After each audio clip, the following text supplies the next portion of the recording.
નમસ્કાર મિત્રો, આજના સમાચારમાં તમારું સ્વાગત છે। દેશ, દુનિયા અને ગુજરાતના તાજા, મોટા અને મહત્વના સમાચાર જાણીએ તે પહેલા ચેનલમાં નવા હોય તો ચેનલને સબસ્ક્રાઇબ અને લાઇક કરી દેજો। આગળના મહત્વના સમાચારની વાત કરીએ તો ગુજરાતના 26 કેન્દ્રો પર 4 જૂને સવારે 8 વાગ્યાથી શરૂ થશે મતગણતરી।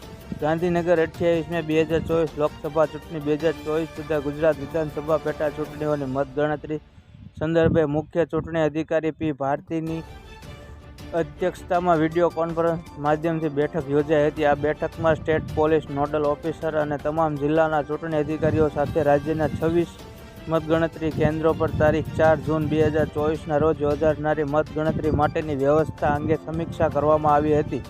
4 જૂને વહેલી સવારથી મતગણતરી શરૂ કરવામાં આવશે। સમગ્ર મતગણતરીની પ્રક્રિયા 56 કાઉન્ટિંગ ઓબ્ઝર્વર, 30 ચૂંટણી અધિકારી અને 180 મદદનીશ ચૂંટણી અધિકારી ફરજ બજાવશે। આ ઉપરાંત ECI દ્વારા પણ ગઈકાલે મતગણતરી સંદર્ભે સમીક્ષા બેઠક યોજવામાં આવી હતી। આગળના મહત્વના સમાચારની વાત કરીએ તો નમો લક્ષ્મી યોજનામાં દીકરીઓના ખાતામાં સહાય જમા કરવા સંચાલક મંડળની ભલામણ। રાજ્યના સંચાલક મંડળ દ્વારા નમો લક્ષ્મી યોજનાને લઈ 2 સુધારા શિક્ષણ વિભાગને સૂચવ્યા છે। જેમાં સૌપ્રથમ દીકરીઓને બદલે તેમની માતાના બેંકના ખાતામાં સહાયની રકમ જમા કરવાનો નિર્ણયની ફેરવિચારણા કરી દીકરીઓના બેંક એકાઉન્ટમાં જ રકમ જમા થાય તેવો સુધારો કરવા માટે ભલામણ કરવામાં આવી છે।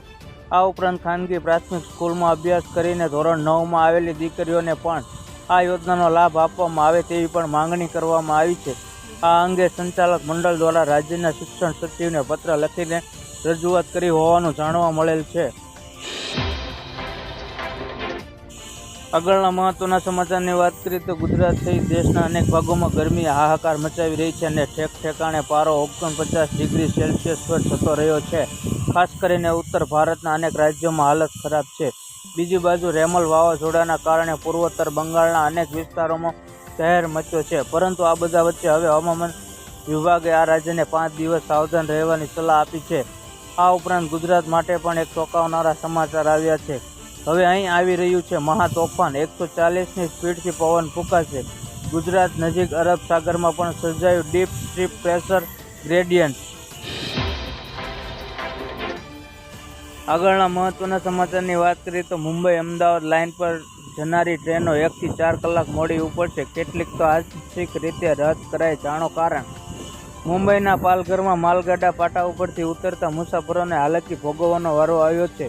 ત્યારે અમદાવાદથી મુંબઈ જતી અને મુંબઈથી અમદાવાદ જતી ટ્રેનો પર અસર પડી હતી તો કેટલીક ટ્રેનોને રોકવામાં આવી હતી તેમજ 3 ટ્રેનોને ડાયવર્ટ કરવામાં આવી હતી।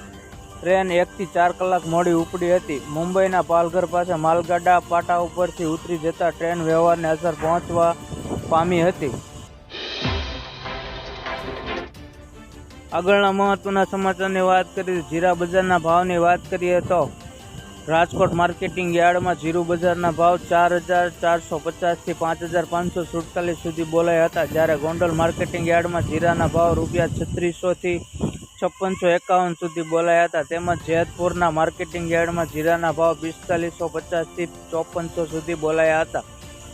બોટાદ માર્કેટિંગ યાર્ડમાં જીરાના ભાવ 4000 થી 5440 સુધી બોલાયા હતા, જ્યારે વાંકાનેર માર્કેટિંગ યાર્ડમાં જીરાના ભાવ 5000 થી 5500 સુધી બોલાયા હતા। તેમજ અમરેલી માર્કેટિંગ યાર્ડમાં જીરાના ભાવ 2175 થી 5515 સુધી બોલાયા હતા, જ્યારે જસદણ માર્કેટિંગ યાર્ડમાં જીરાના ભાવ 4700 થી 5550 સુધી બોલાયા હતા।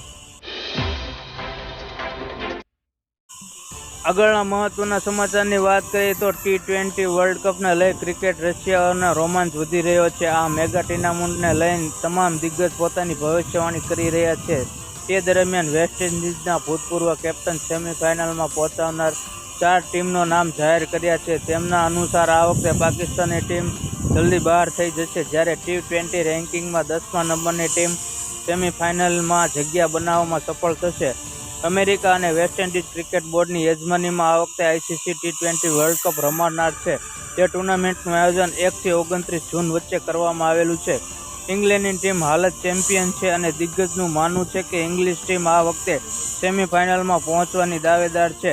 વેસ્ટ ઇન્ડિઝના પૂર્વ કેપ્ટન બ્રાયન લારાએ મેચનું પ્રસારણ કરનાર સ્ટાર સ્પોર્ટ્સના શોમાં પોતાની 4 સેમીફાઇનલ ટીમોના નામનો ખુલાસો કર્યો હતો. આગળના મહત્વના સમાચારની વાત કરીએ તો બોટાદમાં માથાના દુખાવા સમાન ટ્રાફિક જામ, જ્યારે પોલીસ નિષ્ક્રિય. બોટાદ જિલ્લો બની ગયો છે પણ ટ્રાફિકની સમસ્યાને એની એ જ જોવા મળી રહી છે. જ્યારે બોટાદ શહેર ટ્રાફિકના માથાના દુખાવા સમાન છે. શહેરના દીનદયાળ ચોક, અવેડા ગેટ, ટાવર રોડ જેવા હાટ સમાન વિસ્તારમાં સૌથી મોટું ટ્રાફિક સર્જાય છે. આ વિસ્તારમાં હોમગાર્ડ, ટીઆરબી જવાનો આ વિસ્તારમાં ગોઠવી હોવા છતાં ટ્રાફિક સર્જાય છે, કારણ કે આ વિસ્તારમાં ફરજ બજાવતા હોમગાર્ડ અને ટીઆરબી જવાનો આંટાફેરા મારતા નજરે ચડે છે અને એક સાથે 7-8 હોમગાર્ડ ભેગા થઈ ગયા ગપ્પાબાજી અને હસી મજાક કરતા જોવા મળે છે. ટ્રાફિક થતું હોય તો પણ આ ફરજ બજાવવામાં જવાનો આંખ આડા કાન કરી રહ્યા છે. જ્યારે અધિકારીઓ આ વિસ્તારમાં નીકળે ત્યારે પોઈન્ટ પર ગોઠવાઈ જાય છે.